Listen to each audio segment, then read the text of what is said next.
When last we spoke, an episode or two ago, we were discussing a new project.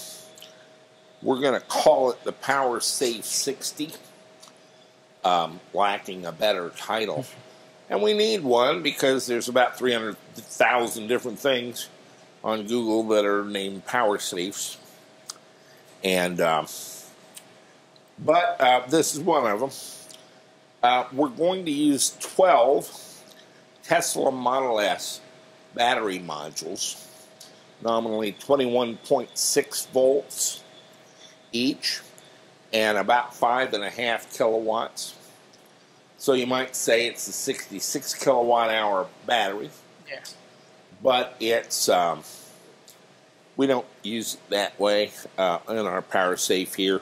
We pretty much consider 4 volts topped out, and about 40 volts on a 48 volt system is pretty much depleted. So we avoid both ends of the battery in the charge cycle to extend the life of the batteries and avoid dangerous situations. Some of our cells get a little raggedy ass up around 4.2 volts, and they get a little bit the same below about 3.2 volts.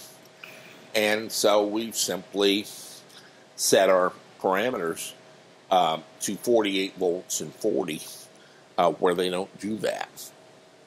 Now that's not our high volt and low volt cutoff, it's our charge cutoff and where we start charging. The Signature kind of naturally kicks in charging at about 39.6 volts. So this is going to be a 12 module pack with a Signature 15 kilowatt inverter. Somewhat smaller package than the PowerSafe 100. And therein lies the tale, the packaging. Danu, what have you guys come up with here? So in our PowerSafe 100, we had the fiber grade and the straps that went around it. But for this design, since we have a tighter packing, we had to come up with a new design that can accommodate with the space. So this is our newest design. This is 14 gauge steel that's bent around to the width of 2 batteries. And I see you put, what do you call this? The Dynaliner. Dynaliner? Yes, and here's a piece of it. It's about 1/4 inch thick, and it just... Sponge rubber? Sponge rubber. It does with insulation and also kind of helps with the grip of holding the batteries in place. And this is kind of heavy 12 gauge steel. Yep. Yeah. And then you have a plate underneath here. Yes, sir. So with holes that correspond to your lip here. Yes. So what we would do is we bolt. We have this that can mount onto the lid, and the battery modules will that way be held in place firmly, and it will compress that way when we tighten the bolts down. And this is just one of the levels of the batteries. See if you can get that on there and lined up. I know you had it good before I walked up. And we have pieces of plastic, right from a Tesla battery, by the way. Yep. So there's top and bottom. The modules already have a plastic piece. We've added another one. And then Dynaliner. Dynaliner. We have one on the top and one on the bottom as well to help it compress. And so then these holes line up. Yes. But the bracket and the plate don't exactly meet. Yes, so the battery's height is about 6.5 inches, but we designed this to be only 6.25 inches, so we have that 1/4 inches to compress. That way it can get tighter than. So the idea is not to smash the batteries flat. Yes. It's just to compress them a little bit where there's no fore or aft movement. We're building this kind of on wheels laid flat, but its ultimate installation could be up on a wall. And meanwhile, we don't want our batteries moving around a lot. We're not going to make any provisions for connecting coolant up to the rear of the batteries. I used to worry about that. They're in the car. They have coolant. We should do what they do, right? Well, it's turned out we just never see. We'll get some temperatures on some of the terminals, but in the 30-something degree range, centigrade. But they're coming from our current bars. And so the batteries themselves run remarkably cool. Why would that be? In the car, the batteries are hooked up in series, all 16 of them. So however much current you draw from the battery, every module has to produce that much current. The voltages are summed, but the current is in series. And when you step on that accelerator in a 4,800-pound Model S, that could be 1,000 to 1,200 amps. In a P100D, that could be 1350. We're putting them in series for 2, for 48 volts. And then we're putting that in parallel. So even on a PowerSafe 100, a maximum output might be 400 amps. At 48 volts, we're doing 20 kilowatts. And that not for very long with a thing near 15K. It'll do it, but not, for a half a minute or a minute. But we have 10 sets of these. So they only put out 40 amps each. They're in parallel. So we don't see any temperatures worth fooling with. How are you going to secure all this? So what we have designed here is we drilled holes for 3/8 size hole. So we have 3/8 bolts that we use on the inside. So when this is on the bottom level, the way we mount the top level of these battery modules is by using threaded bolt. And what we use here is again 3/8 threaded rod. But to be able to mount this to the wigman or the bottom of the wigman, we use rib nuts. That's a 3/8 rib nut. What is a rib nut? So rib nut, we have one that's compressed over here. So this is before it's compressed and this is after. So what you see is there's these what we call serrations. Serrations, and they would simply compress to make a lip on the inside, and that way it won't move in or out. So we put the rib nut up through the bottom, and it has a lip, and it fits in the whole half-inch hole? Yes, so the diameter of this rib nut is 1/2 inch, but inside the thread is 3/8. So. And this is a rib nut tool, and you kind of thread that in there and mash the handles, and it's a rivet. That's why they call it a rib nut. Yep. And it simply sucks that in and compresses it against things. It's a way to put a blind threaded hole in a device where you can't even see on the other side of it. In our case, we can see on the other side of it.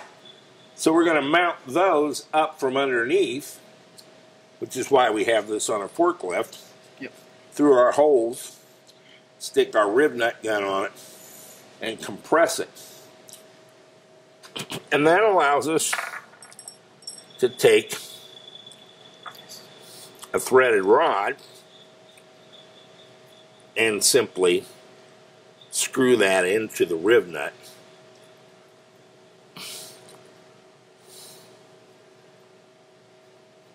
Just like that.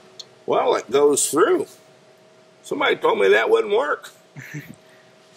So we could even add a nut on the underneath side to give it more a holding power, but basically you can't pull this out because the rim is on the bottom side. So we're installing a 3/8 nut in the base of the wall of our Wigman enclosure. Go ahead. Good? Good. Perfect.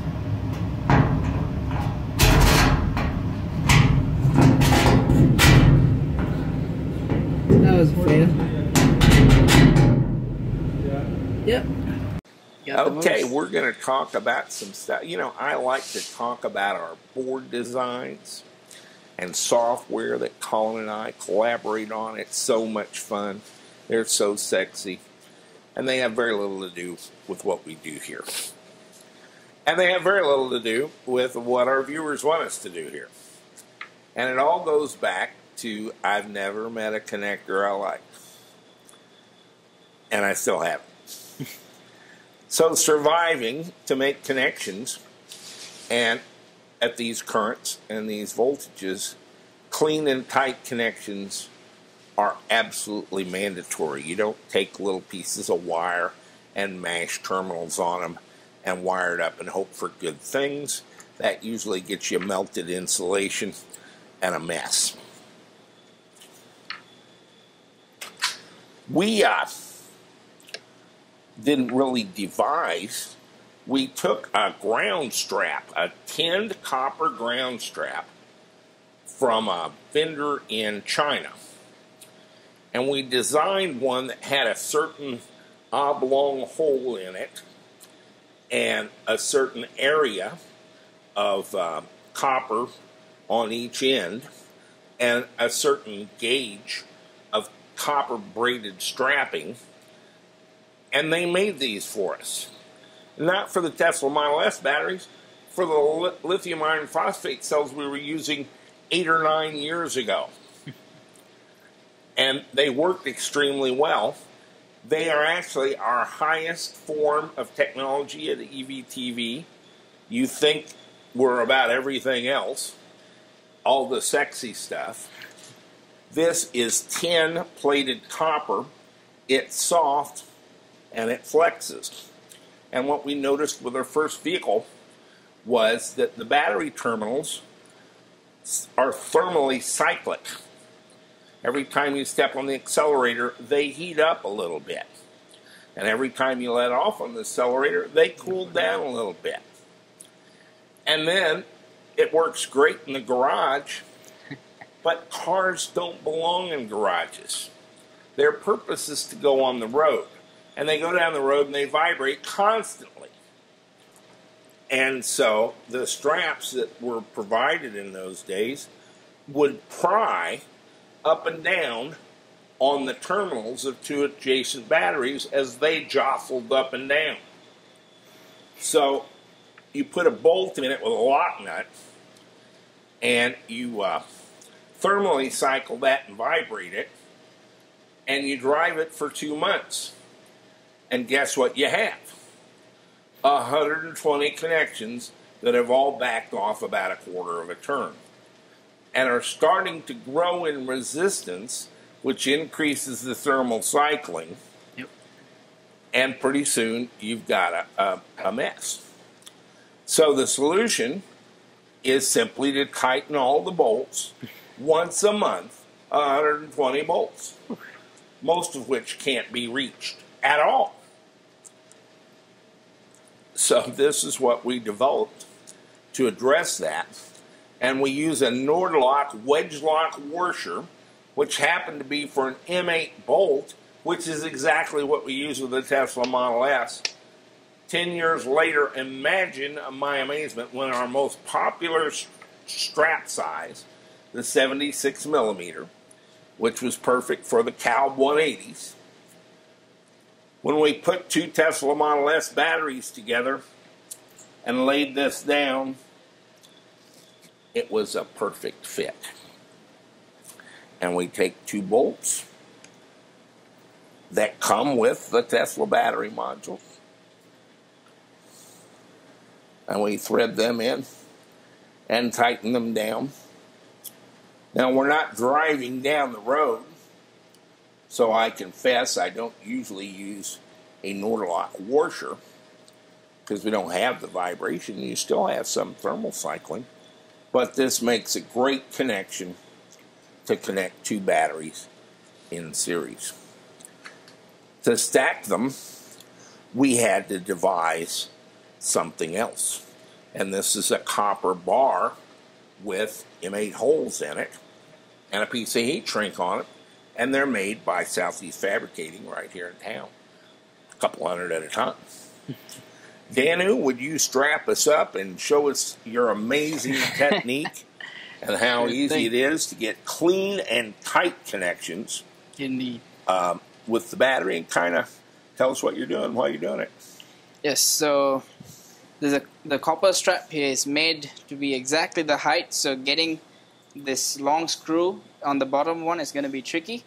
So what I'm going to do is put it through the strap first and work my way around and into the bottom hole first, and then I'm going to use a 13 or a half works too, but it's a insulated wrench, close wrench. 13 millimeter, kind of a flat ratchet. They're pretty cool. Yep. And we still sell these on the store too. Do we? I think. Well, we ought to. Nobody's ever bought them, but I think they're cool. We're probably charging too much. We ought to buy them at one price and sell them for half what we paid for it.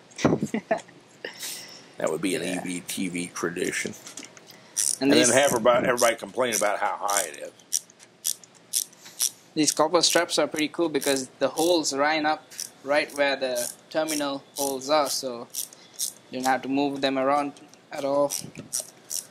Now, where we're going to stack 4 of them, we'll take off that heat shrink.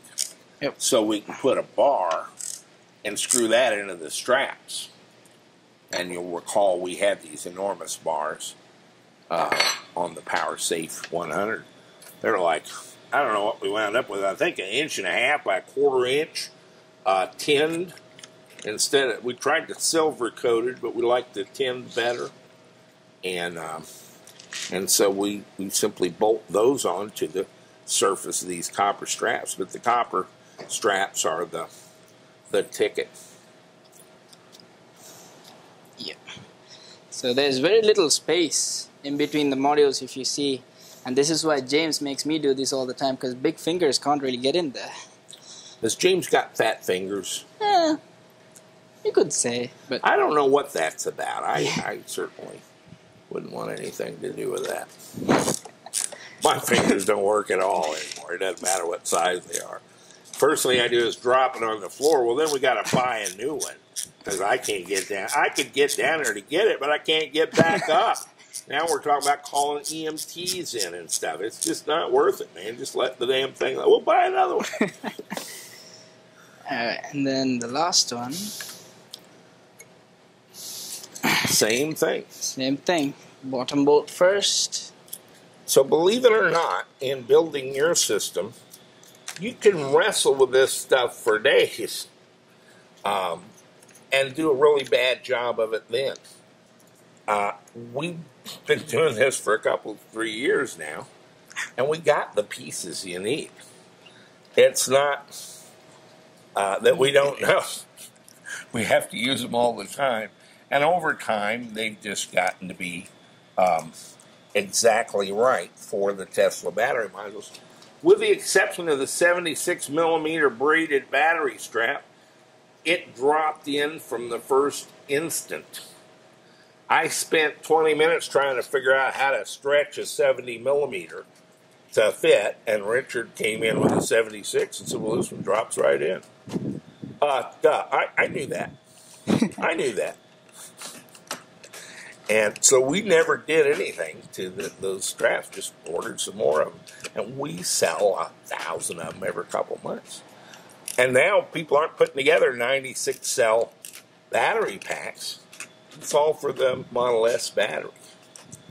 But I have a lot of people that turn up their noses that are expensive, elegant, and I think brilliant technical solutions to running these batteries. But they do like the braided straps because it just makes it easier. They don't take up much room. You don't have this cable, something, or some monkey spunk plate put in there that you have to fabricate a Brazilian of them. It's just a little battery strap we were using for EVs back when we used lithium iron phosphate cells. And so this is 2S, 2P. We have 2 in series and 2 sets of those in parallel. And the copper straps parallel them, and the braided straps do that. As I said, I've never met a connector I liked. We, from the earliest days of experimenting with the Tesla battery modules, and particularly this little BMS board that's on there, I do not want to engineer a battery management system, and most of them that I have seen done and available are done by well-intentioned amateurs, I suppose, guys kind of like me. But it's a layered onion topic. And if you think you know what you need for a BMS, and you think it would be simple, you shouldn't be allowed around one. The deeper you get into this topic and start dealing with isolation issues and high side, low side,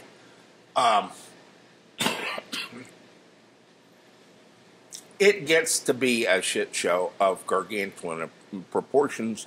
I've been in engineering 40 years and I just avoid it. I don't want anything to do with it.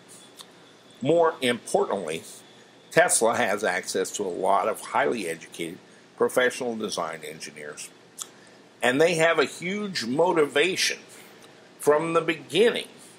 When they built their first prototype, you do understand they had a fire with the batteries in the first car. I think it was a Lotus or something. And not what they wound up making the Roadster out of. They put the batteries in the doors, and they made every possible mistake you could make. And they burn a car up. And so from that moment forward, Elon has a instinctual aversion to having cars burst into flames in public. And today he has some that do that, and they cause him every bit of grief that he thought they would, even though the percentage of electric cars that burst into flames is 1/100th or 1/1000th of what it is of gasoline cars. Gasoline is flammable, And so the truth of the matter doesn't matter. The visual of a car burning furiously to the point the windows melt out of it and the motor melts to slag on the concrete is so powerful you can't have it. So he has a huge motivation to do this, and their core competency is not really the electric car. It's not even battery manufacture. It's how to put batteries in a car and prevent you from emoliating yourself. And they're really good at it. And I can look at their board and tell you I would do it a little differently, but we're not going to test my design. Because I think I could do better doesn't mean I can.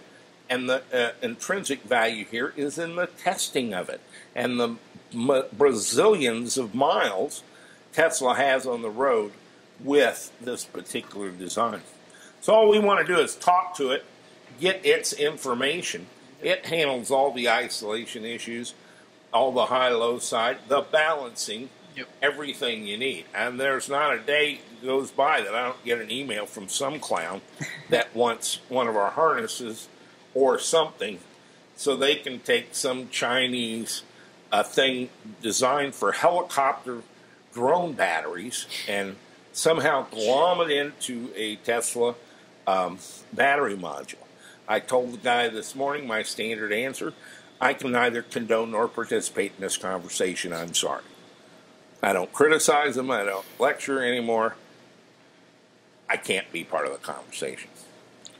If you don't know why, maybe you should go play with some of that shit until you do.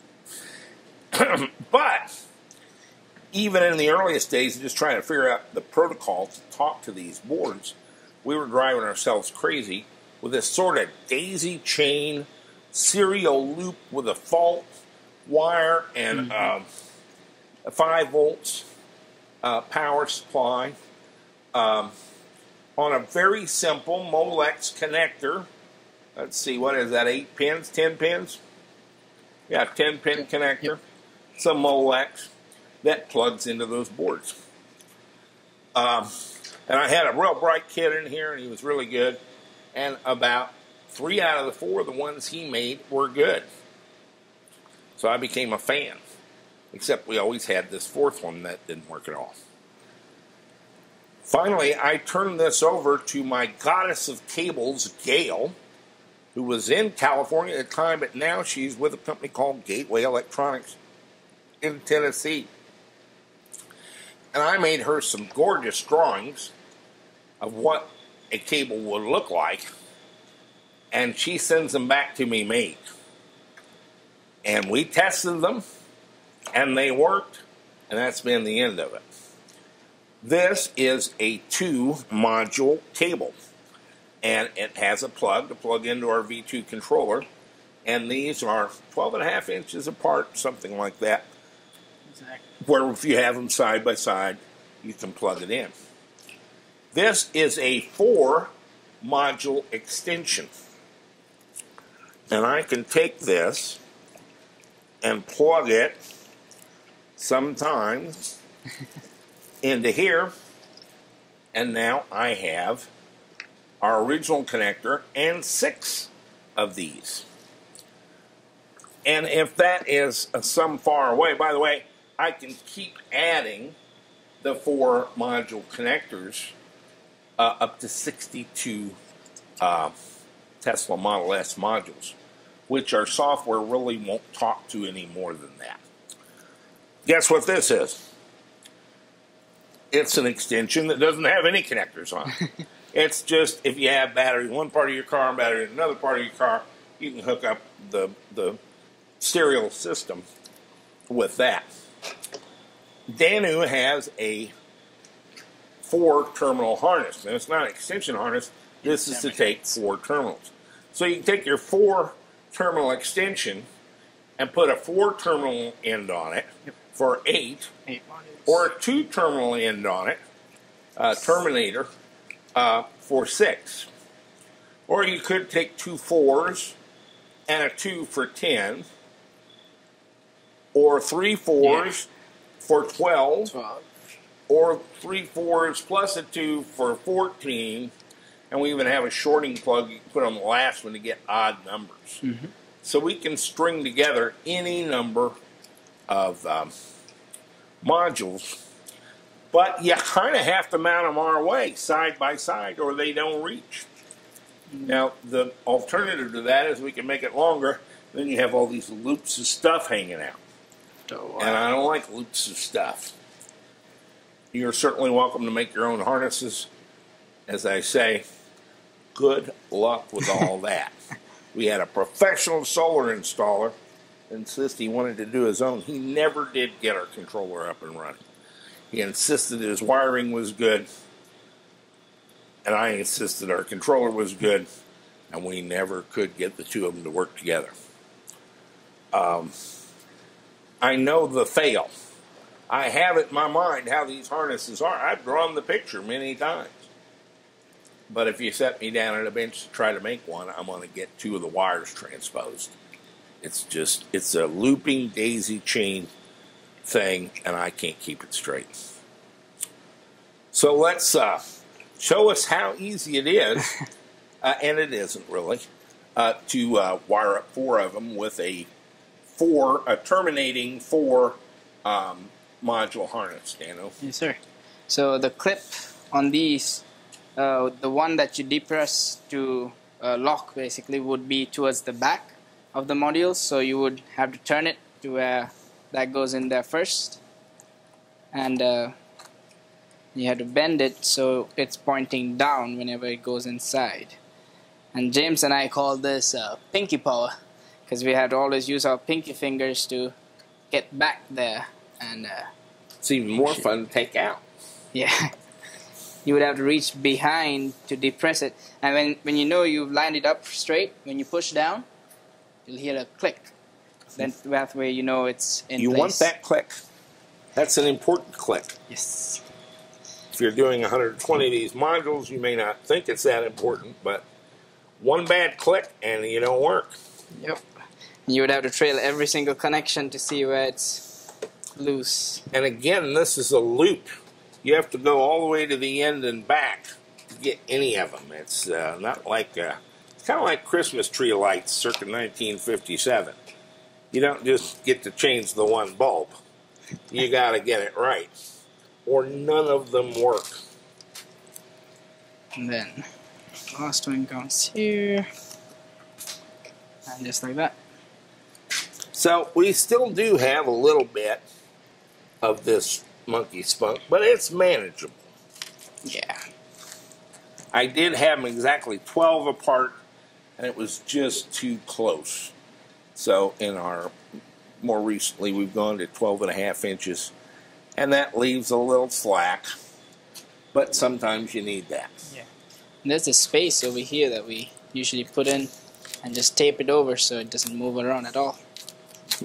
Falls in just easy. Is there anything else we ought to talk about connections or electrical connections or power connections?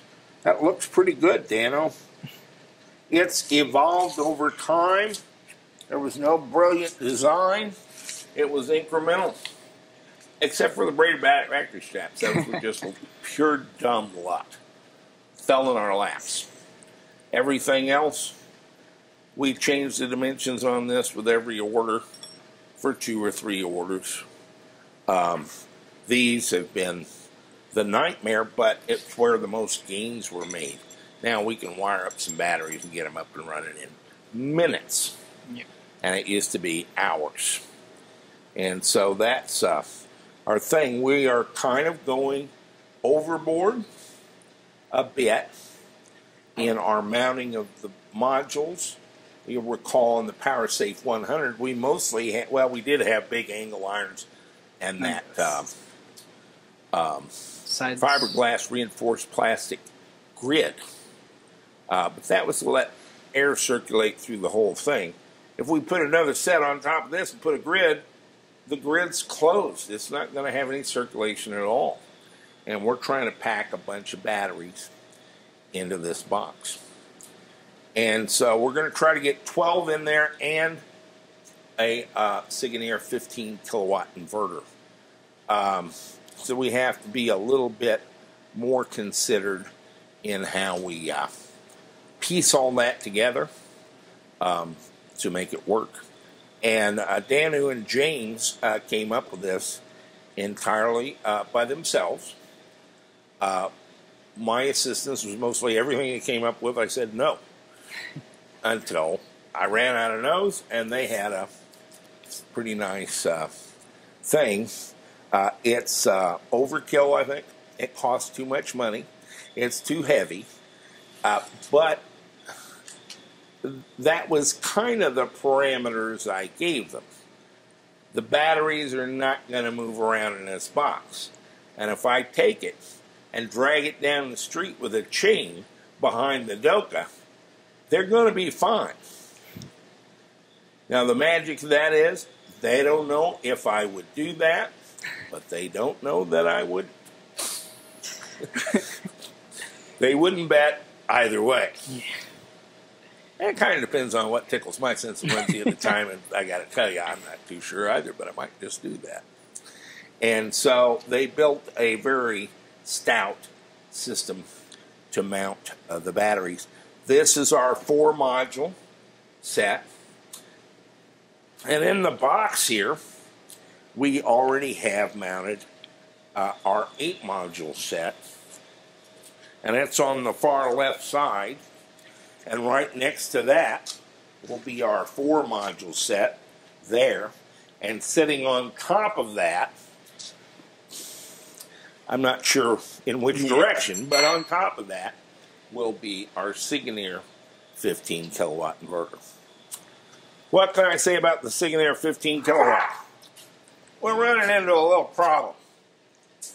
It takes these guys 12 or 16 weeks to make me a set of these. Now, they'd love for me to order 100 of them.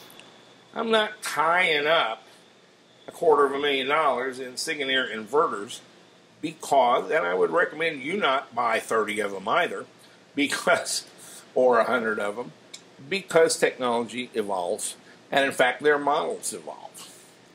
And so I'm not going to stock that many.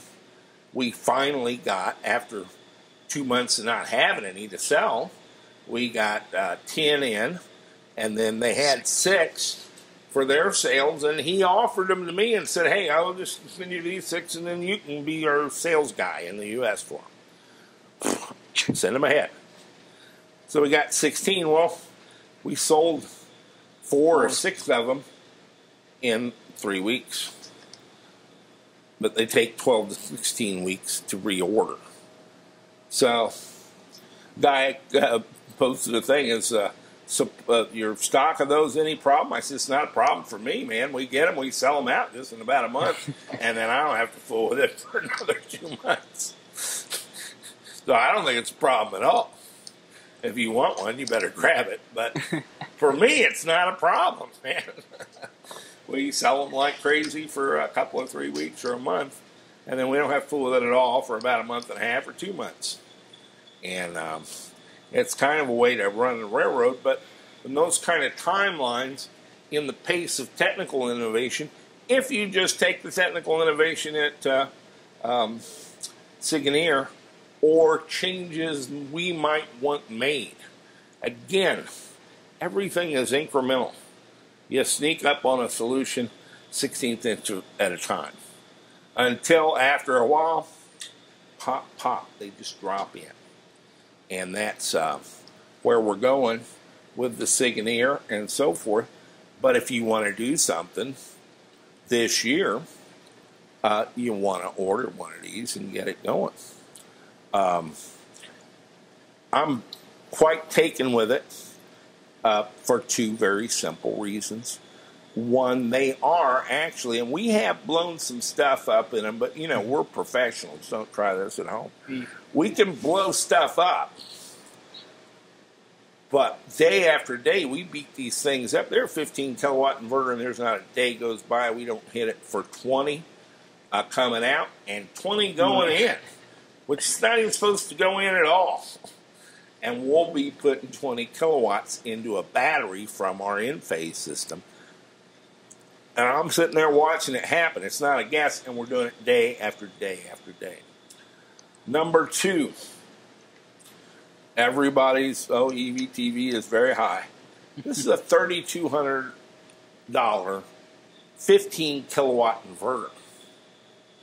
All the others are more, and they're all 4 to 6 kilowatts. Do the math.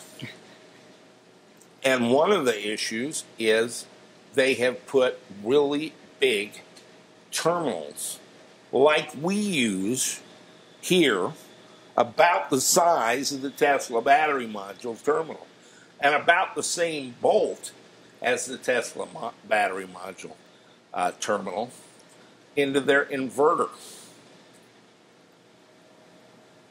To do 15 kilowatts, if you want to play with 48 volts, again, I'm the full pack guy.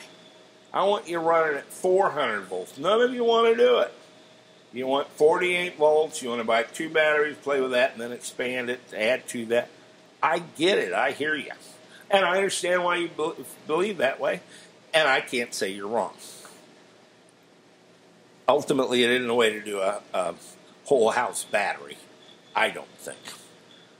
But all the things you say are true.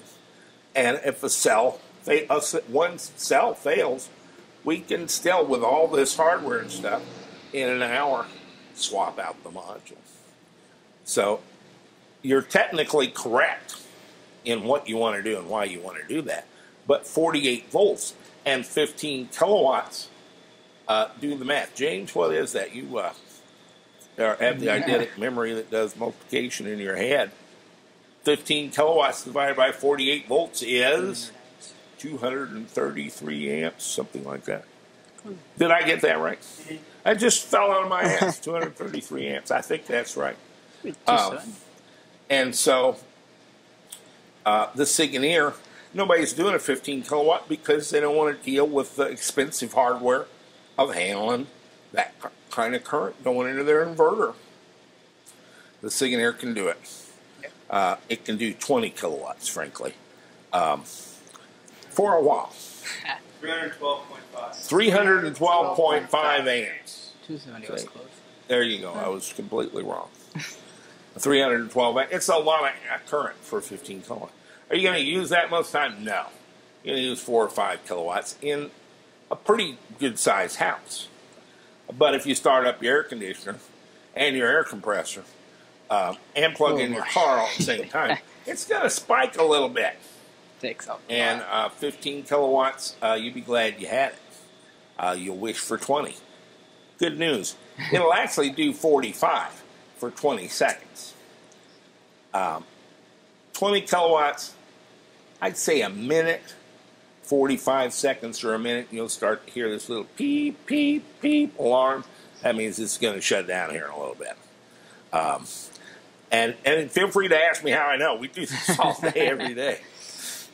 I've got a 38 kilowatt array going into a 15 kilowatt inverter. It's all part of God's plan. I need to find out where the edges are. I don't care how well it works at 5 kilowatts, which is, you know, the Sunny Boys, the Snyders, all of them are 5, 6 kilowatts for $4,500 or $5,000 or $6,000. I'm not speaking against that. I'm saying bang per kilowatt. We got Chinese prices and happen to find a guy that can build them where they work and they'll keep working. And they're actually not too bad to maintain if they don't. They've got a very discrete control board, kind of a packaged power module, and then a transformer. And it's going to be one of those 3 things. But it's actually always going to be the control board of the power module. And we actually provision spares. With every order, we get half a dozen of each of those, just in case somebody needs one worked on. We found out the hard way. It's probably better for you to send it back in and let us do it than have us send you the board, and then you come back and tell us, well, maybe it wasn't the board. Let's try the power module. Send you the power module. Well, no, now I've blown up the board. I need another board. It's easier to send it in and let us do it. But we can do it, and we can repair these and have poked around a lot on the inside of them. So it's proving a very good marriage between our control system, Tesla's excellent battery management system and module, and Signature's inverter to make a AC coupled solution. So we're on to the next event with the PowerSafe 60. This is kind of some of the boring mechanical stuff, but I thought it important on this build to review all that so you can see what we're doing and how we do it, because we're not really a manufacturer. We're not really wanting to make these and sell them to you. We're wanting to for you to do your own, and we'll sell you the controller, and these are pretty high profit items on the bottom end. The straps and the copper bars and the stuff. We make more money on those as a percentage than we do on anything else, and absolutely the least is on the batteries. But we're selling a lot of batteries. My man Yarrow Sharavonich, good Irishman, with a good Irish name out in California, actually sends us, he selects and tests batteries for us and sends it to them, and then we take a look at them and often test them before we sell them to you. But I never did like the battery business per se. That's not really what we're about, but these Model S batteries are proving very handy for what we want to do. And so that's kind of the components we're dealing with. And we're going to show you a build here where you can actually see physically what we do to piece them together and make it into a professional box that is durable and still maintainable going forward. Stay with us.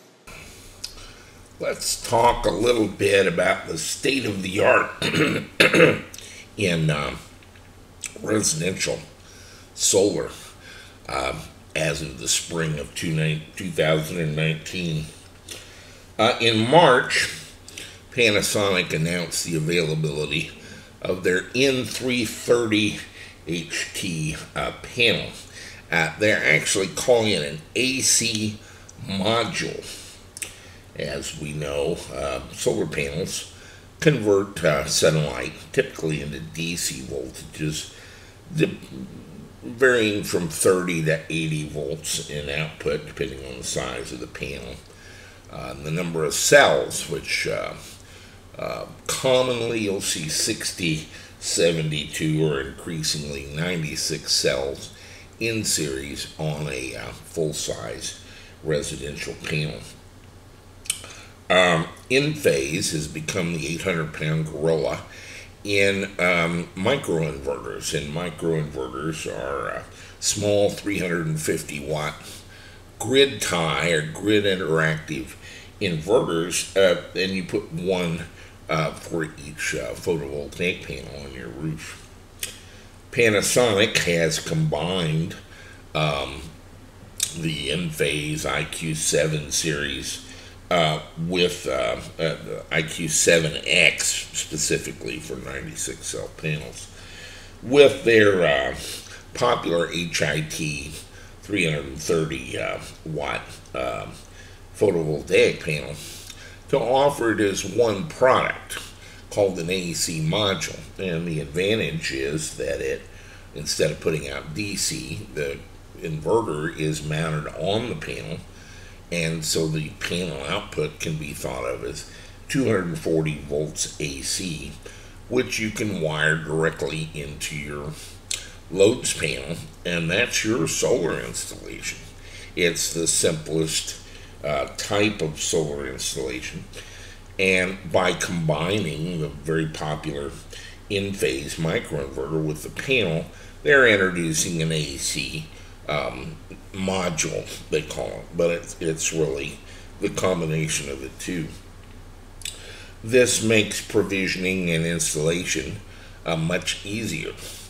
Now, your typical solar installer at this point is pushing these and kind of pocketing the savings in installation. But for those of you that install your own panels yourself, man, this really cuts it down to nothing. You basically rack up these panels, wire them up in series or parallel. See it at 240 volts AC. It's kind of the same thing. You can only have a number of them, a limited number, 7 or 8 panels in series because of the weight of the wiring carrying the power.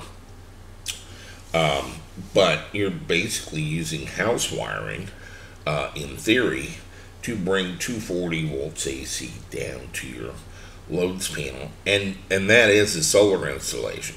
If you took 8 Panasonic N330s that have the micro inverter as part of the package, you simply wire those in series and run a regular,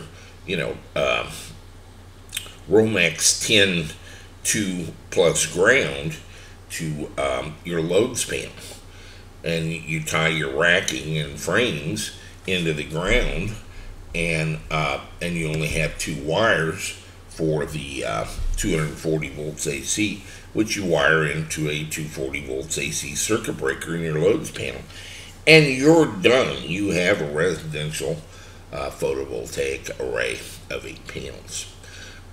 Solectria has followed suit.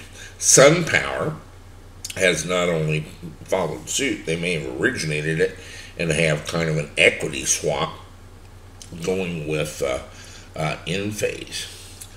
Enphase has become so dominant in the space that they basically own it. I bought some of their stock 9 months ago at $5.45. It's trading at $18.75 today.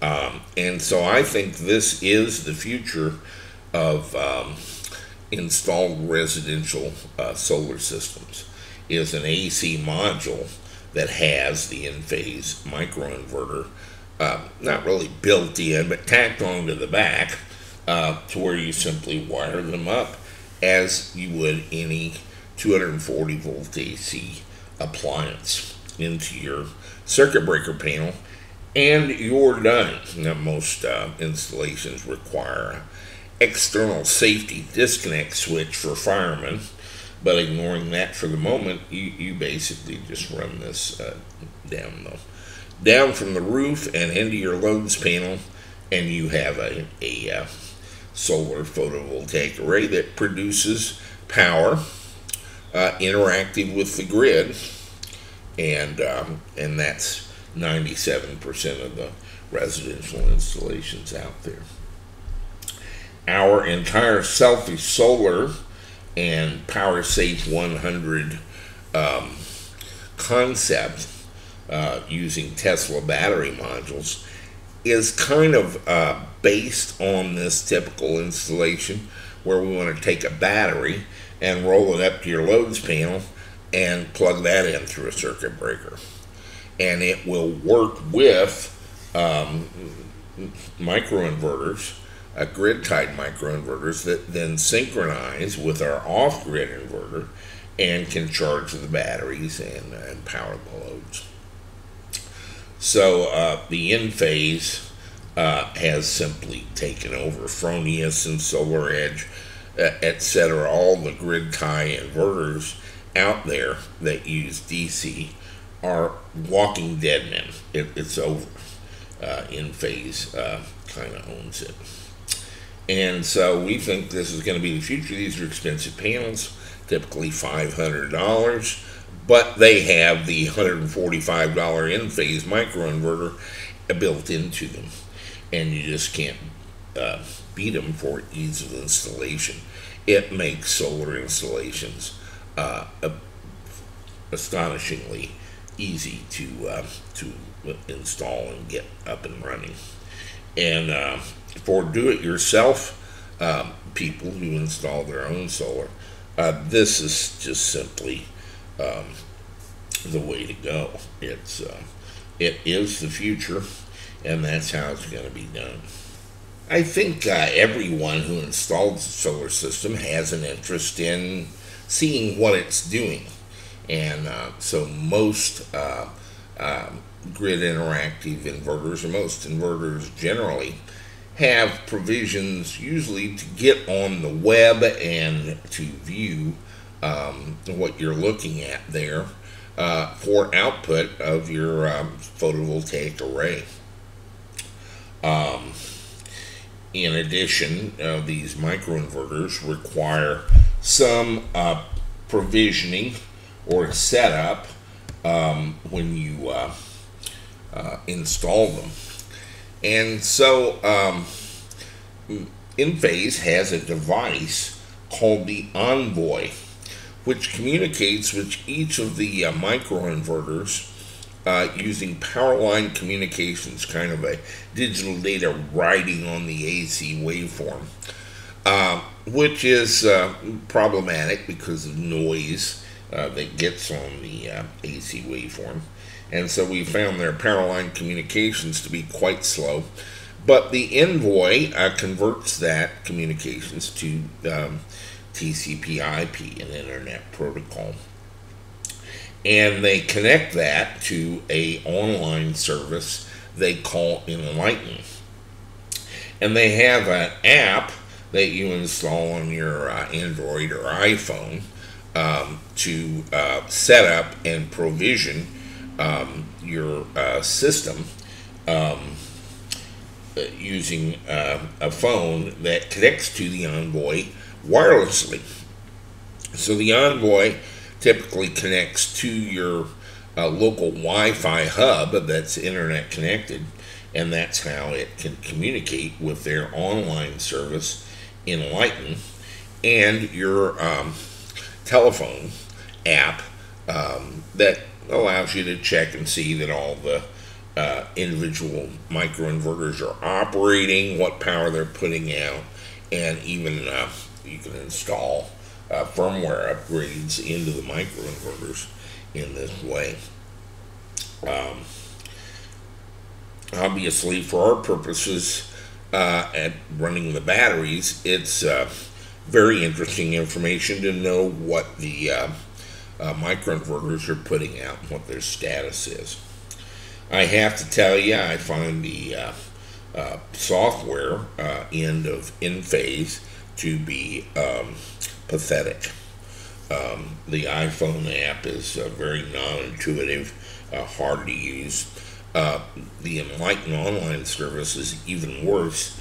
And the biggest criticism I have of it is you don't really have very much in the way of real-time data. You get to see things that were happening 5 minutes ago or 15 minutes ago.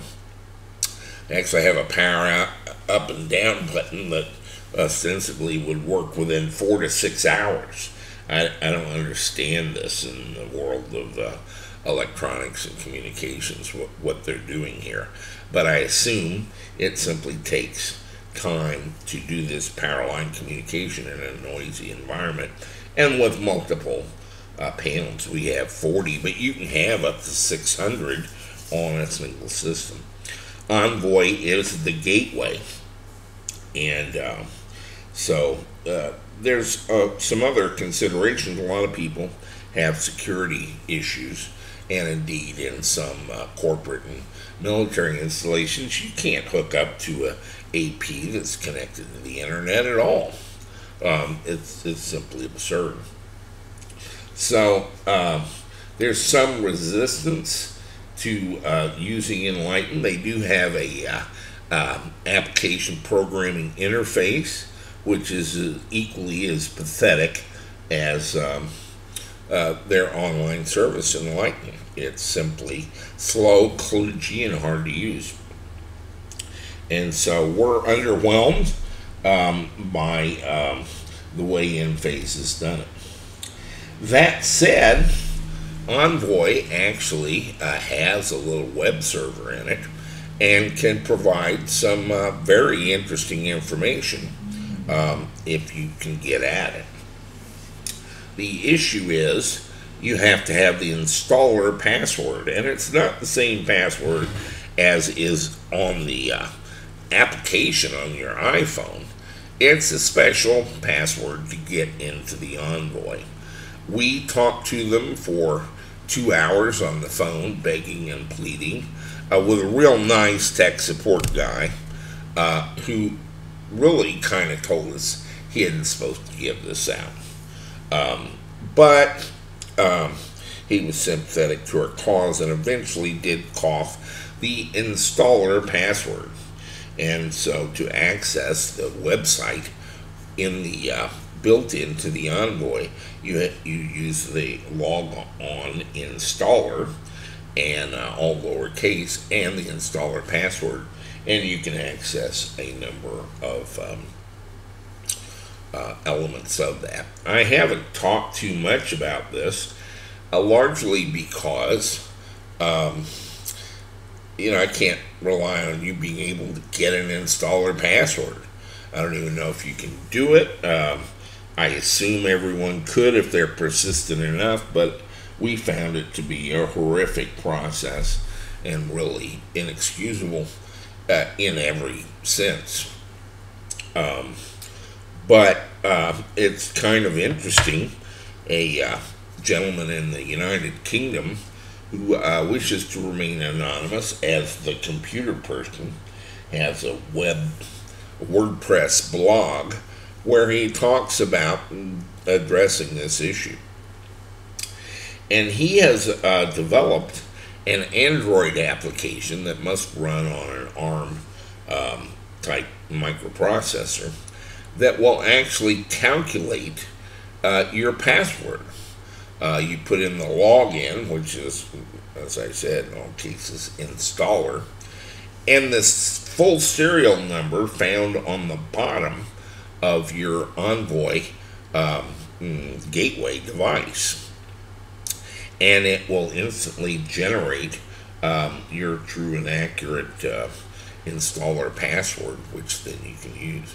So with the availability of that, we can anyone can get their installer password, and so it becomes viable to talk a little bit more about accessing this Envoy gateway. And of course, here we're using this app in a app player, a simulator for ARM applications, Android applications. For the Mac OS, it's called Knox App Player, and that's easily found and downloaded. They have them for Windows and Mac, and of course, if you have an Android device, you can use the app. So let's take a look at what we can do just with our local browser, and we're going to put in http //envoy.local/home, and that's going to use the Enphase website right here locally. Uses it's a Linux server, and it uses a thing called the Wifi. It's kind of like Bonjour to locate your Enphase. And this is a nice, pretty screen, basic HTML page. But it gives us a lot of information. Here's our serial number for our Envoy, and our part number, the software version, the software build, and here's our Wi-Fi IP address, 192.168.1.137, subject to change when you take up and down the Envoy, and that's why we use the Envoy local to locate this. Right now we're producing 2.27 kilowatts. We're consuming, we have a little control transformer that will also measure our consumption in that half of the building, and right now it's a very low 184 watts, and our net power is 2.09 kilowatts. We're actually in the middle of a thunderstorm at the moment. So a nice pretty little screen, and that you can see. Let's see, connect to Enlighten. We don't want to do that. Here's our Wi-Fi configuration, where we can make changes to that, I think. Our country, Enphase, platform, Enphase. No, we can't really do much, but we can get our MAC address there. And so that's about it. We're connected to EVTV. Let's get more info there. The IP address, again, is 1.37. That's our... and we could select another network. Forget this network. Well, that gets to be kind of awkward because we're using that network to access it. So a nice pretty screen, not much used programmatically, but it's easy, and we don't even have to use installer and password. And we're going to start off with some of those type things. Let's that don't require password access to use. So I'm going to copy my next string here, which is just the API v1 production, and this is what's sent to Enlighten. But I'll just put that up here. Again, Envoy local / API v1 production, and it just gives us our watt hours today. of 48,613 for 7 days for a lifetime, and right now we're producing 2,489 watts. And I don't know how often that's updated, but my sense is it's like every 5 minutes or every 15 minutes. It doesn't change very timely, so it's not much use to me. We're looking for more timely data. Here is kind of the same thing, but in JSON format. And JSON's kind of like XML, but it's somewhat simplified. It's XML Lite, designed for JavaScript, and has become the darling of passing data on small devices. And here is our Envoy local production JSON. Now this is actually in JSON format, and so we can parse it programmatically very easily. But it tells us, for example, under production, inverters, I've got 40 of them, and this is the time we're reading it. 15621911000, which is probably the number of seconds since January 1st, 1970 or something, a Unix time. And then it says watts now, 2335. Now watch this. I'm just gonna reload it, and we get a different reading time. We're still doing 2335. Well, I'm actually getting the same read time now. I was getting this updated. So it's pretty static as well. And that's the production JSON. And it's not updating. I thought I had it updating before a little bit, but apparently not. 2163. Well, here it is. Yeah, this first line isn't, but under the second line, my reading time 91203 is very different from here, 91100, and there my watt now is 2159. If I update that, my 91100 is still the same, but now I'm at 91225 at 2162. And here I'm at 2146 at 235, and 243, 44, 46. So this is updating almost every second. And so I could parse this for this value, watts now, not under type inverters, but under type EIM. And that is actually updating.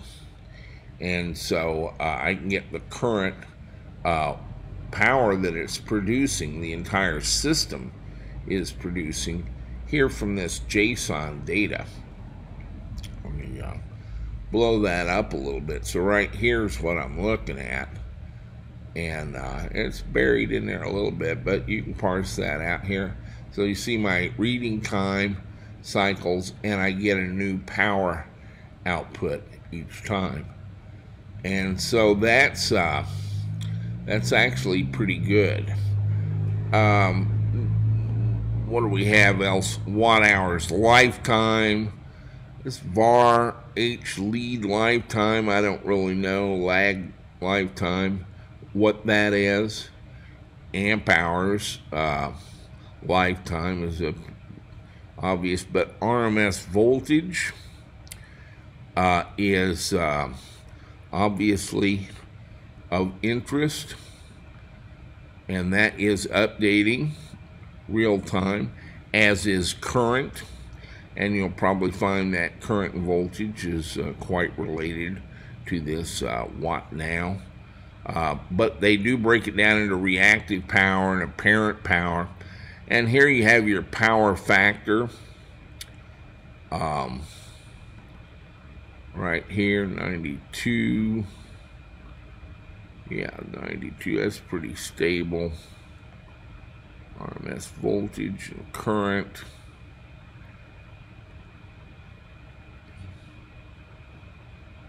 And I'm looking for frequency. I don't see it in this one.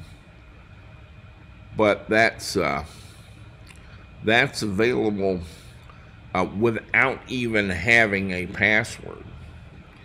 And so this JSON file, I actually told the guy I was corresponding with, Luis, that this wasn't very useful because this first line is all I looked at, and this time and watts now doesn't update very often. Here we're at 396.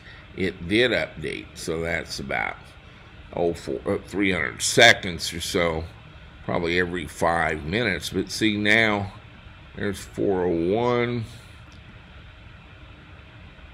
and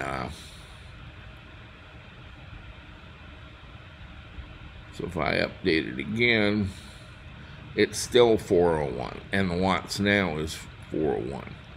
However, this reading here is at 436 and a different watts now. If I cycle that, this one doesn't update, but this one does, and it's the same thing, just in a different JSON category. And so this is actually quite useful. I initially saw this and it wasn't updating at all frequently, but this one is. It's to the second, and so we can get our total power that way. What else do I have here? An inventory JSON, and this is kind of interesting. I don't think it requires a password either. And we're going to put that in, and we get just a whole bunch of data, more than we ever wanted to know, basically about what's installed, with channel IDs, and should be serial numbers in here somewhere for each of the devices. Here's a serial number.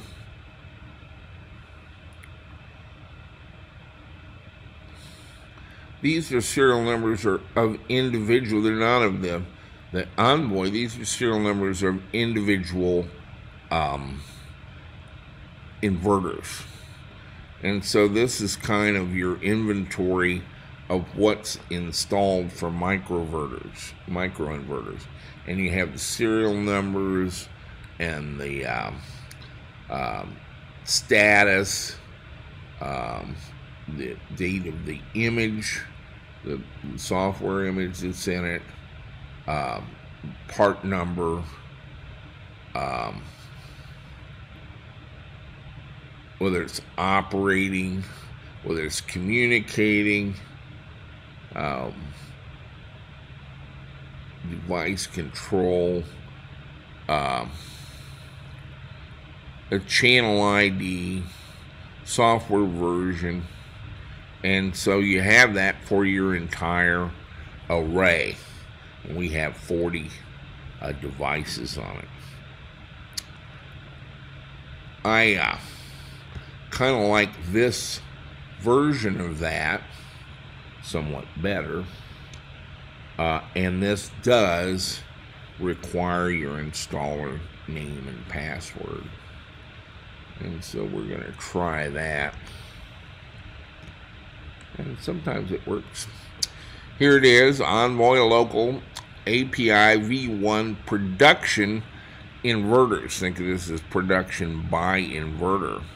And it lists every inverter by serial number, the last report date, And the last report watts is the output power of that specific inverter, and the max report watts, I don't know for what period of that inverter. And so you see this is 1340, 1347, 1343, 1352. They don't survey all these in one fell swoop. This power line communications, I told you, was slow, and it is. But we can get a reasonably good update on this. But it's really kind of every few minutes that we're going to get this power output. And so that's kind of a downside, is it doesn't update that often again. There we got an update on this one to 1643, 1646. So probably updating about every 100 seconds. But it's a complete list of all of our inverters and how much power output they're making. Why would that be important? Well, it's just you would kind of like to occasionally review all your inverters and make sure they're all operational. Sometimes we've had them go down, just kind of a bad connection from the wind blowing stuff around, and had to go up on the roof, and usually the fix was just to unplug it and plug it back in, and it would come back up. But this is a list of all of our serial numbers for all 40 of our microinverters. The last report date is, again, Unix 2nd since January 1st, 1970, I think. The device type, I don't even know what that code relates to, but here's the last reported output power and the max reported output power for some period, probably the day. To get really interactive, here's my favorite, and that is Envoy Local Stream Meter. And let's pop that into our browser.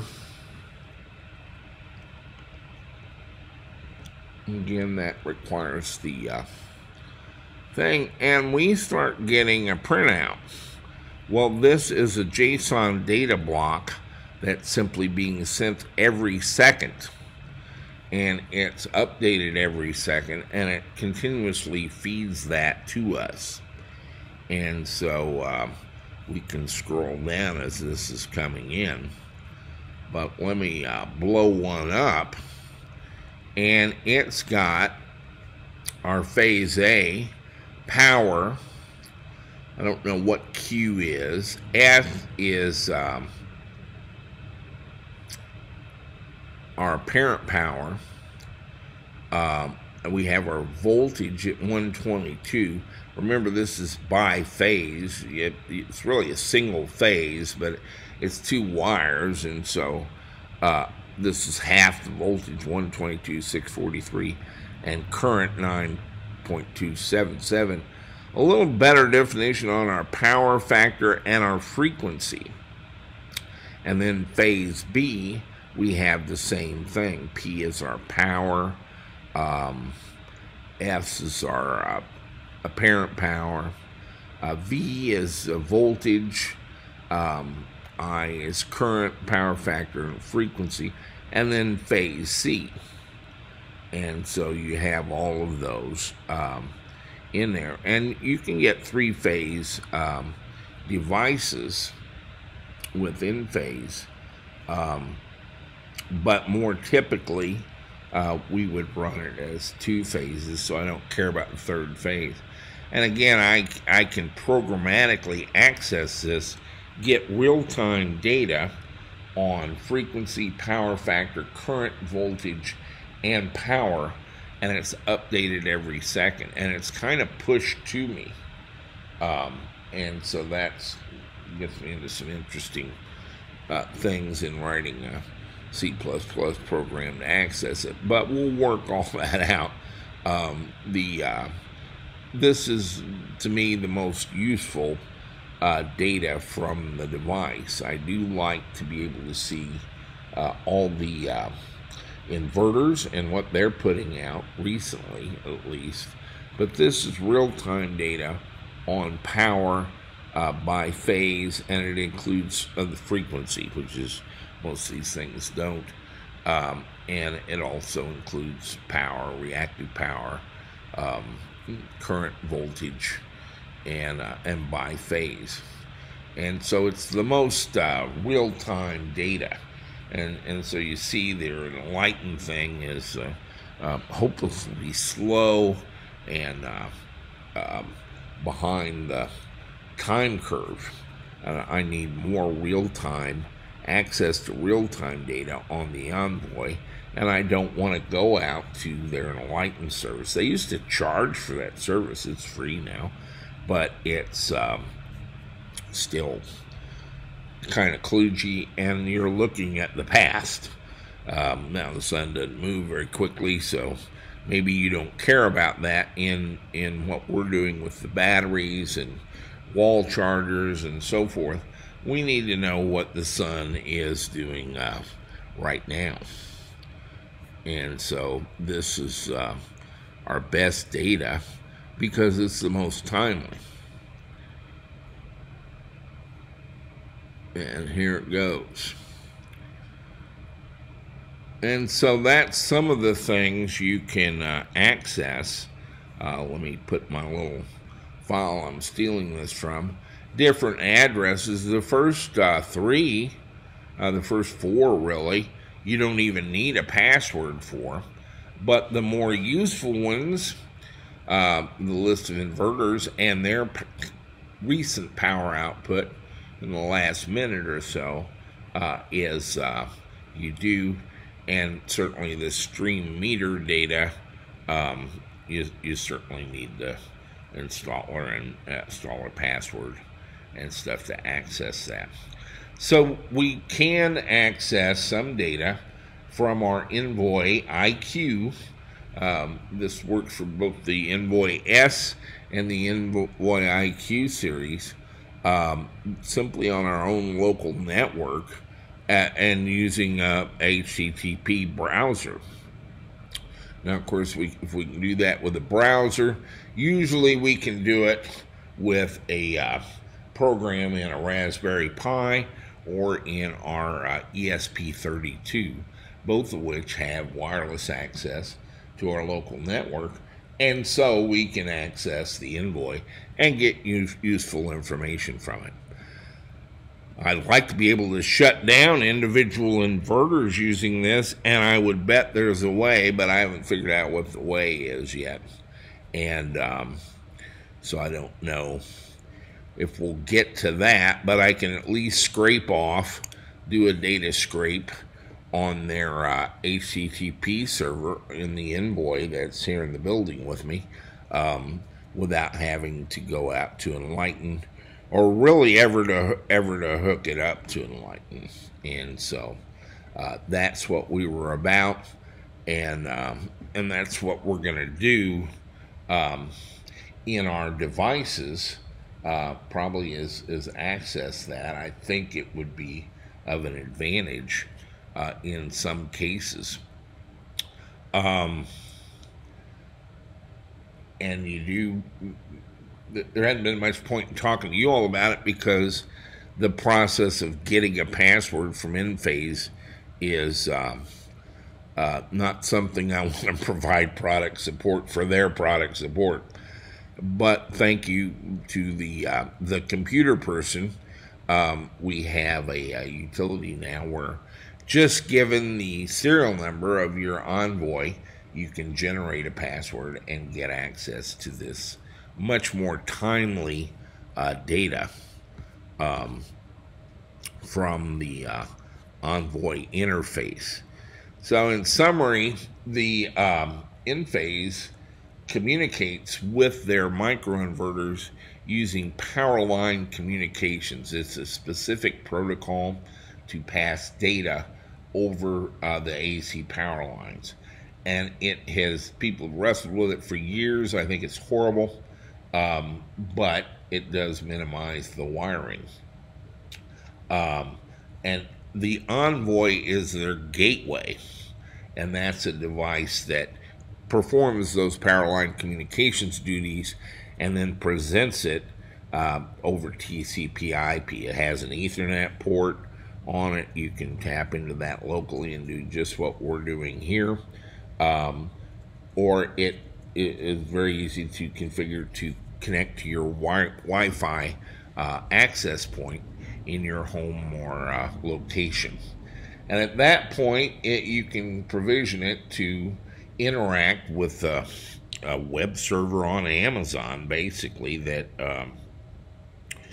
Enphase operates. I think the design of it's terrible, but you can also interface with a telephone app that installers use to set all this up, and that's again a very awkward and ugly interface, and I don't really like it, but it's useful. And that's the purpose of the Envoy, is the gateway to the mobile device application and to the internet to post on Enphase's website. And so maybe we should go take a look at that while I'm making a movie about it. It's not totally useless. Let's see if we can do this.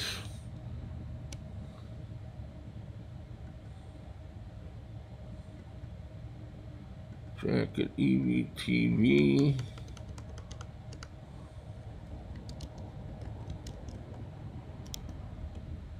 See if I can sign in. We're at the dashboard. Systems. EVTV.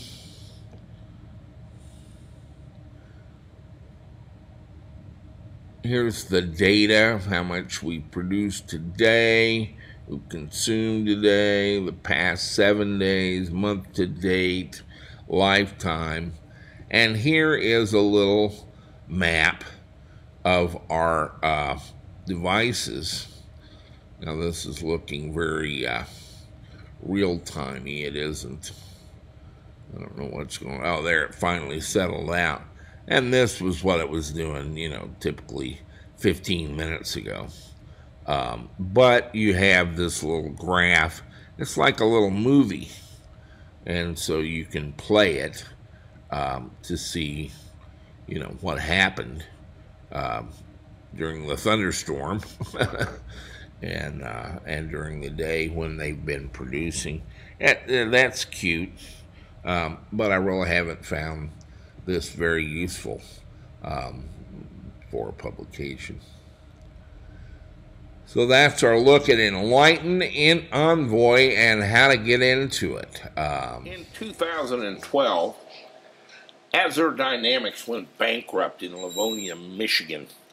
They did a conversion of the Ford Transit Connect to electric drive, and they sold 286 of them because they had it priced at $58,600, and you can buy a regular Transit Connect for $23,000, which meant you could get 2 gasoline models and still have $12,000 to spend on gasoline for what they were charging for a delightful little van. We have 2 of them driving today.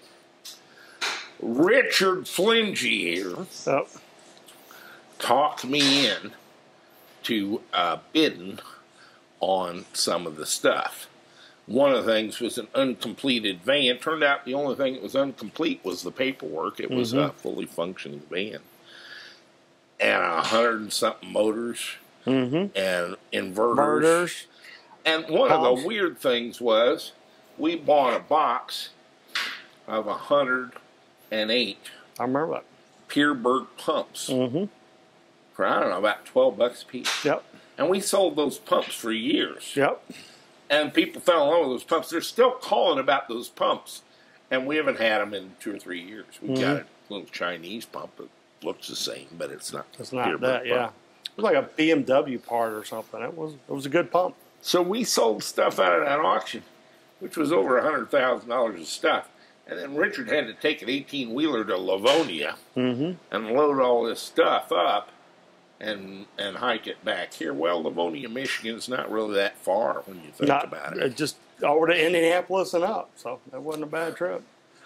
A guy started a company to make zombie apocalypse trailers out of batteries and inverters and solar panels, which you've talked about us doing. I think we need them, I know. Well, I don't think we need him because he's turned into the biggest solar bankruptcy in history. He was going to rent these trailers, and basically turned it into kind of a scheme, a Ponzi scheme. What's that guy, Bernie Madoff type deal, where he kept using investor money to count that as revenue, and it just kept getting pumped up higher and higher. But the trailers weren't going anywhere, and he finally got busted and bankrupt. And they auctioned DC Solar stuff off last week. I don't know what it is about these online auctions. I know better than to get on them. Richard doesn't. In fact, he always eggs me on to getting on them. There's a bargain out there somewhere, a steal. But I got on there. We don't need any of this stuff. We don't do any of this way. But, so I got on the auction and spent too much money on what turned out to be a big pile of solar stuff.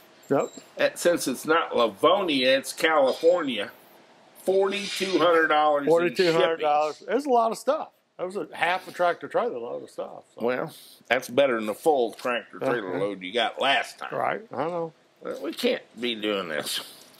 We've got some kind of interesting things. One was 5 pallets of pretty good, not great, but pretty good solar panels. They're Taliesin 270 watt, 60 cell panels. But the trick is, this guy kept ordering stuff and putting it in his warehouse to keep up the thing. This is they didn't shrink wrap this for us. This is how it came to them. This came from China. Yeah, it's never been opened. It's never been opened. Thailand we got or whatever. 5 pallets of Talisons, and now I don't know what to do with it. It isn't enough to go in the solar panel business. Yeah. But it will make somebody a nice PV array. Well, that's what Richard said. We can use it as kind of a loss leader, or a thank you for the people that have supported us. We'll go out and get them a little bargain. And so I don't want them around here. They're heavy and they're huge. This is only 30 panels, and it's a cube this big. But that's 8,100 watts at 270 watts a panel. And what did you say you wanted to sell those for? $39.95. $3,995. That's less than 50 cents a watt. 50 cents a watt, and they're new on a pallet. You can fork it onto a truck and send it to you. Now you got to pay the freight, and like they say, if you're back in California, this is a long way. Tough, But if you're in the Midwest, well, we've already sold one. That's what this was doing, sitting here. He bought it before we got him in. Yep. They're very solid. They have a very good frame on them.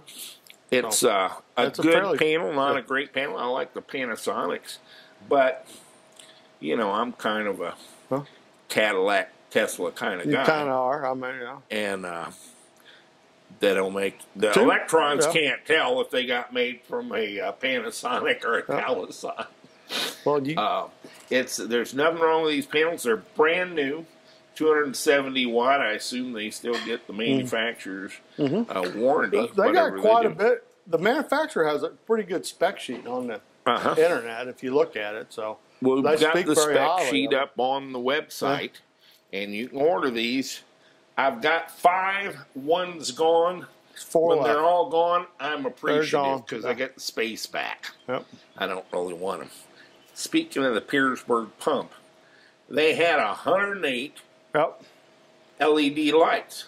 So I thought this was a light about this big around with a little U bracket on it, like maybe you'd put on a truck or something.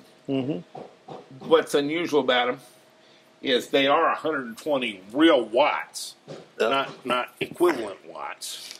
They're Cree LEDs, and they run on 48 volts.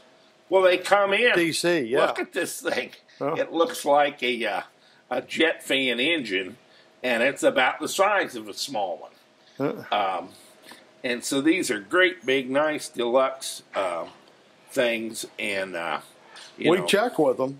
These things, they're over $200 a piece. Well, let's put them on the website for $99.95. $99.95. And we've got a hell of a lot of them. Like I say, we sold those pumps for years. Hopefully, until we ran out and we're trying to scramble around trying to find some. We were looking for them, and they were way high. But this on is eBay and stuff. It will light. They use these on towers sometimes. Tower lights. Even like at NASCAR races and racetracks. They're very bright. 120 watt, real watts. 2 amps at 48 volts. So it runs about 100 watts is what I tested it at. And and they put out the light. They put them and they've got a big heavy bracket to mount them. So if you wanted emergency lighting around your solar system, couple of these puppies, and one of them will light up a pretty large area. So they have these on single extended towers, and but it runs on 48 volts DC. And that happens to be what everybody's doing their solar system with. And that's what this guy was doing, trailers. And he had jack-up towers. Towers. But he'd actually put them on the trailers, too, to run off the 48-volt system. But this is power. They could do a small child sporting event. I mean, it would light up a ball field. Or a parking lot, concerts, outdoor events at night. And you wouldn't have to run wire all the way out there. You could just roll batteries, and you could light up a pretty good size area. So, well, that's they are what they are, 48 volt DC, and they say 120 watts. I was measuring a little over 2 amps at 47 volts, so about right at 100 watts when we turned one on with some Tesla Model S batteries, but it's a big, heavy, nice unit. This is all what machined aluminum. Machined aluminum bracket. It comes with a bracket, I guess, with some kind of a power unit, cool it on the back, and it's got a really solid. So that's so we got 108 of those. I need them gone. Don't worry, we won't run out of those soon. You never know. I mean, but I think it'll be like those pumps. The reason I bought them was there were 108 of them in the lot. In the lot, it was 2 pallets actually, and that's exactly what the pumps were in Livonia. I bought 108 pumps, and after I did, I felt foolish. I didn't want it. Why did I buy these things? What are you going to do with 108 pumps? And we sold those all over the world because they were quality stuff. Turns out this is too. This guy had a good idea, pretty good design, I suspect, but it turned into a. The idea was more popular than the product, basically. Yes, it was. The idea, talking about being green. Everybody wanted to invest in this. And I thought it would work, and thought it would. And not very many really wanted to rent a trailer, right? And so, and how? I guess, but they had $50 million worth of product out there at that auction. We just got a few things. There was some cable I actually wanted to bid on, but I mean, you had to wait hours till it came up. And I got tired and embarrassed about the whole thing. Shouldn't even been in the auction. Again, it's Richard's fault. It's going to be fun. I feel stupid to have spent the money on it. Okay. We're here with a Tesla Model 3 that's kind of sorry. We bought it as a wreck. In fact, we bought 2. and I wasn't too concerned about what they look like. I wanted the batteries out of them and maybe a few other piece parts. Richard wants to drive one, and so we got fooling with them, and we got both of them to come up to the point where they were pretty much clear of errors, and we could charge them.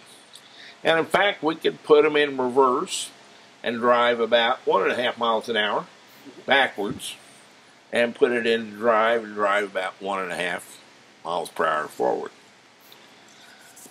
I'm discouraged by Tesla's reticence to make maintenance information, and most particularly their diagnostic screens available, and I'm pissed about it. But we've got a car with a perfectly good rear front clip on it, front end, that's messed up in the left rear quarter.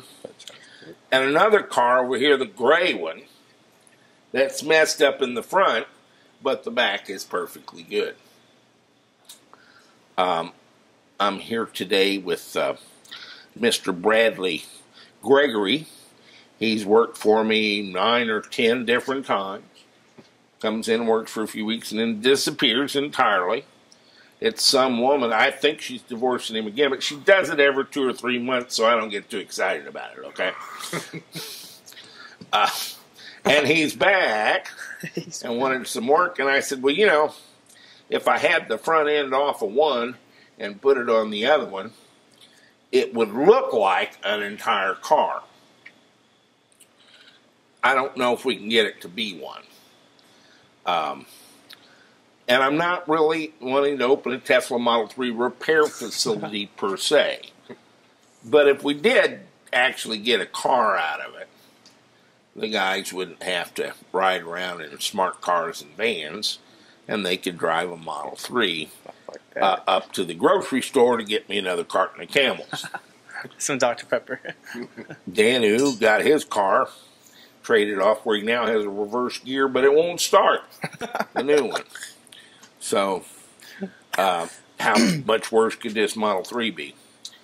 So the question is, can we do a front clip ectomy? And this car is kind of interesting. We got a steel frame really here, isn't it? Steel? Steel. Brad? And then what slides into it through a set of 4 tubes, I call a front clip. What do you call it, James?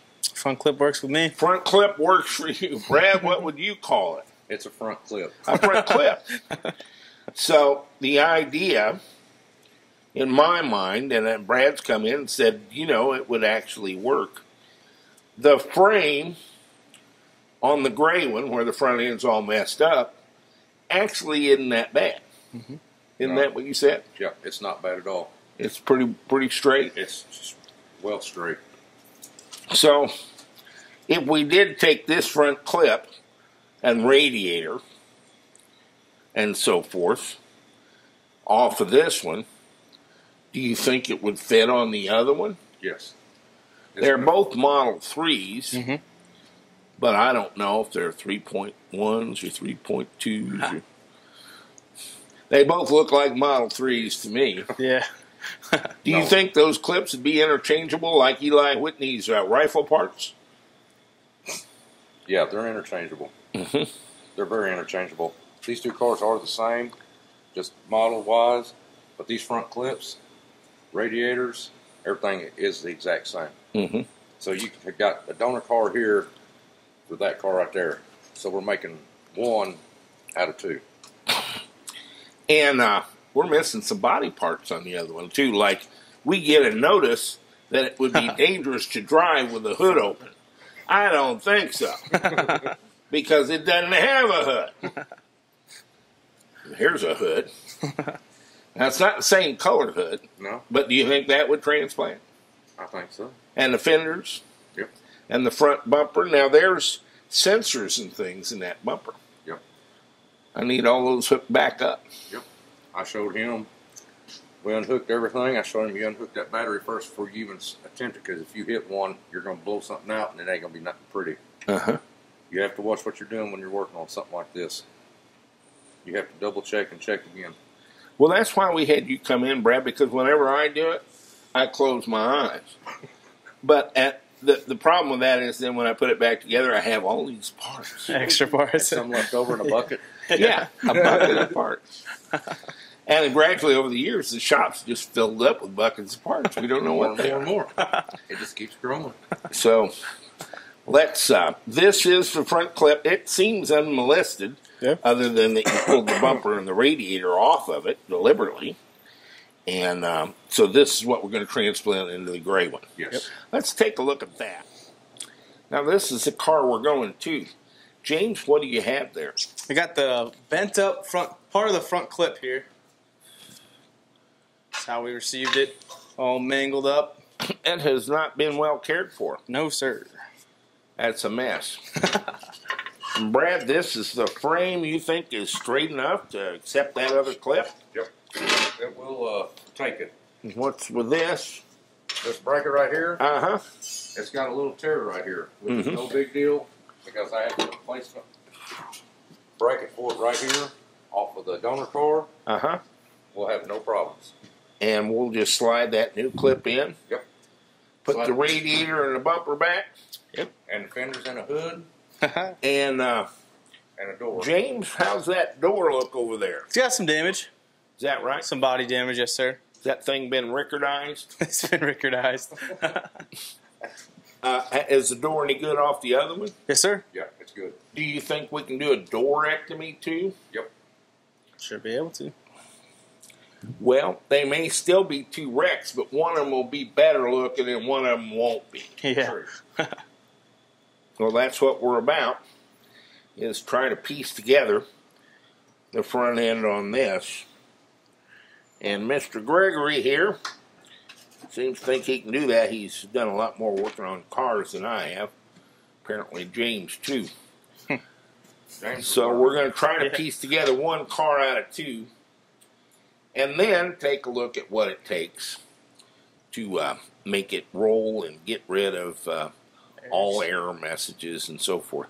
After that, I'm not too sure what I'm going to do with it. Tesla is kind of reticent. I'm told I can just send the salvage title, my driver's license, and a bill of sale to Tesla and get it put on my account. But I'm also told that no matter what you do to a Model 3 and how well you repair it, even if you pay the process and go through the recertification, they will never turn the supercharging back on. But I kind of have a secret plan for that.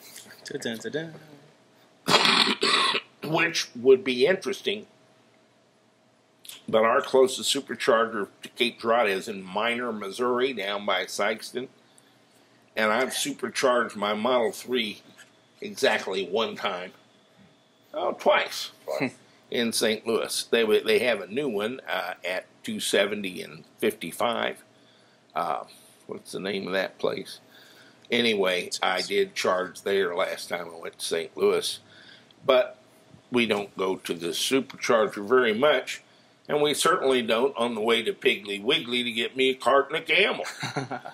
So, but I think there's a guy that can help us get that turned back on if we can talk him into it. And therein lies the tale. Anyway, we're going to focus on the mechanicals of getting one car out of this deal, getting all the doors and windows to work, and getting rid of as many error messages. We did change the wheels on this. Mm-hmm. We may have to deal with the TPMS sensors out of the other wheels, somehow swap them into these wheels or something. We'll see if it'll take the new ones automatically. But that's an issue.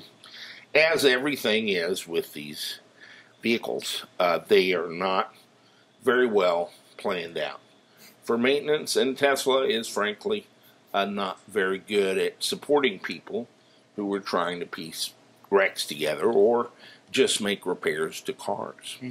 Unfortunately, I think it's a tactical error on their part. I don't think that position serves them at all well. But you know what? Elon and I talked about me running that damn company with 47,000 people living out there in the middle of the fat Californicators in Fremont. And we decided probably he'd better just keep doing it. I was busy washing my hair that day anyway. And so I'm going to stay here and do the best I can. And he's going to have to run that outfit without my continual gentle ministrations. But if we can get Brad and James here to swap out that clip, the radiator, put us a hood on here, swap out the door, our estimation is the front end is easier to work on than the back end because of that charging port primarily. And my buddy Yarrow told me so.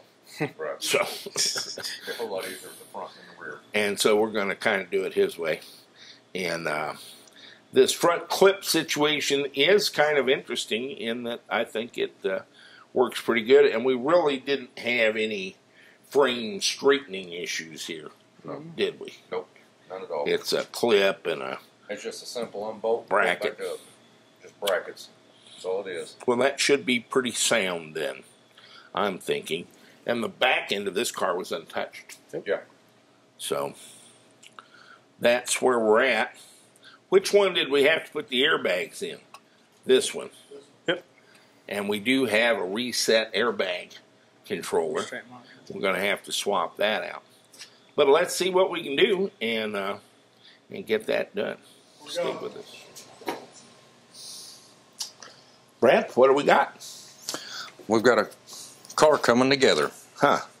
The donor car, got the fenders on it, got a headlight in it, got our hood on, got our radiator support in. That's a pretty hood. Let's see if it'll open. We got kind of a wide gap here. I mean, they're always on YouTube talking about the gaps. We need narrow gaps. I'm not sure what a gap is, but We've got to finish tightening this fender in, and that will close our gap together. Okay. And this is going to close And it onto that. Yep, and latches down on there. And that's a radiator bracket. This is our radiator bracket. Our radiator will sit down. It sets at an angle. And there's two little ears that slips up inside this bracket right here, and that's how it's held down. And that's going to go in last. That's going in last. Okay. We're gonna get everything lined up and that, and we'll set that in there. And this baby's ready to hit the road. So our energy absorber's in. All right. Let's. We're going to go talk a little bit about coolant. If you're going to put in the radiator, we need to add us some coolant. Yes. You know, it's not as simple as it used to be. You used to put antifreeze in water. You can really mess up a Model 3 if you do that just right. Now, let's go talk about that. Oh, that's good stuff. I believe that's a 2004 vintage from Napa Valley. The heady smell of ethanol. Actually, ethylene glycol. And it's very poisonous. And it tastes kind of sweet. And your pets will lap it up like candy right before they die. Let's talk a little bit about coolant. This is a blue coolant. And it's almost universally blue, this dark blue. However, we're advised not to depend on color. Tesla, would you believe, does not want you to fool with the coolant in your Model 3 at all under any conditions. And they have a very good reason for that. And they have provisioned some very expensive coolant. They like the Motor X from Switzerland.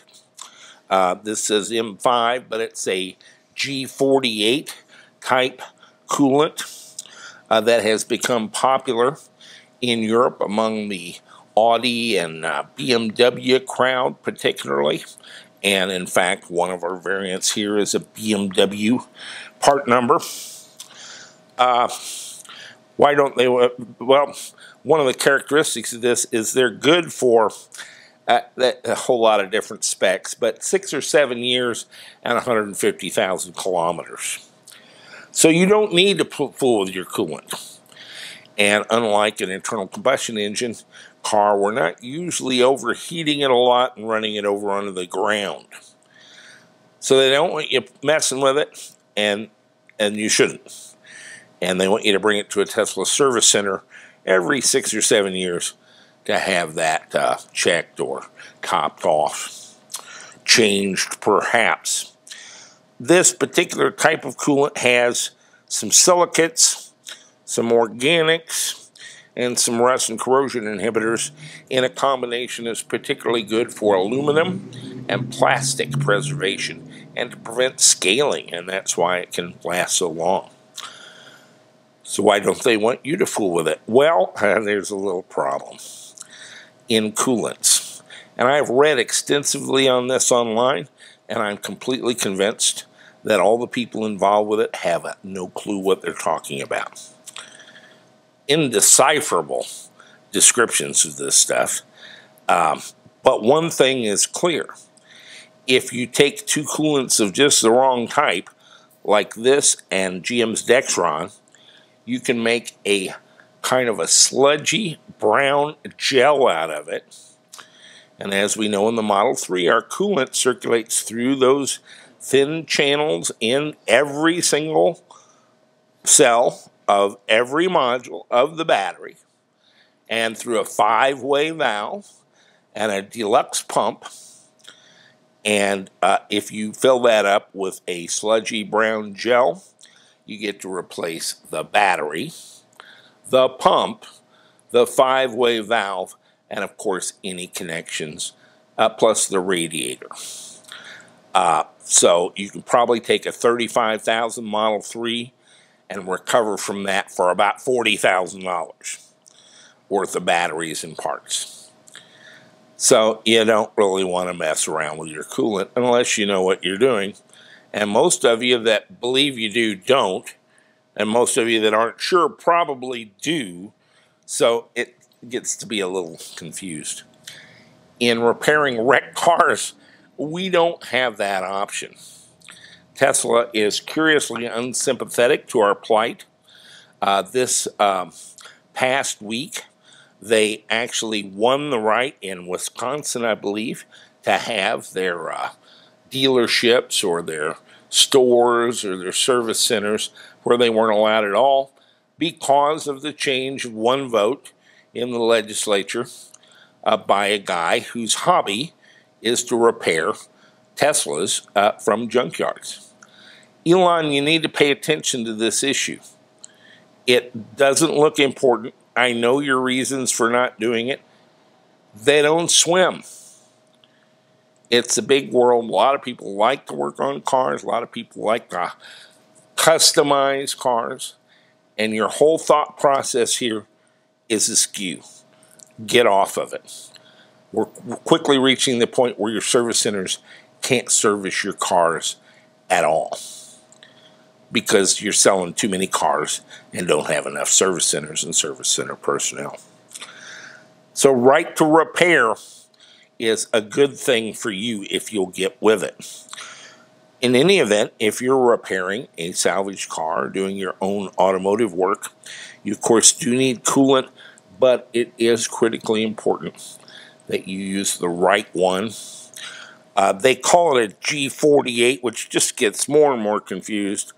They like the Motor X G48, but that's now labeled M5.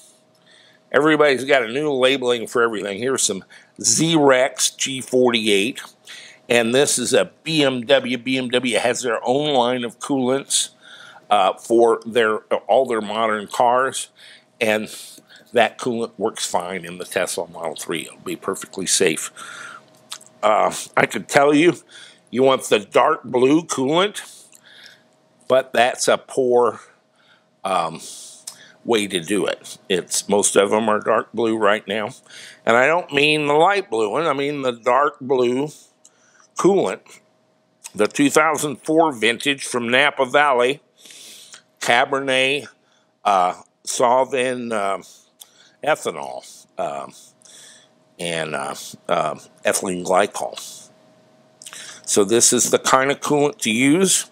And if you can't find these and don't know, you need to research it very carefully and get the European long life, preferably dark blue coolant that, and you don't want to mix coolants at all.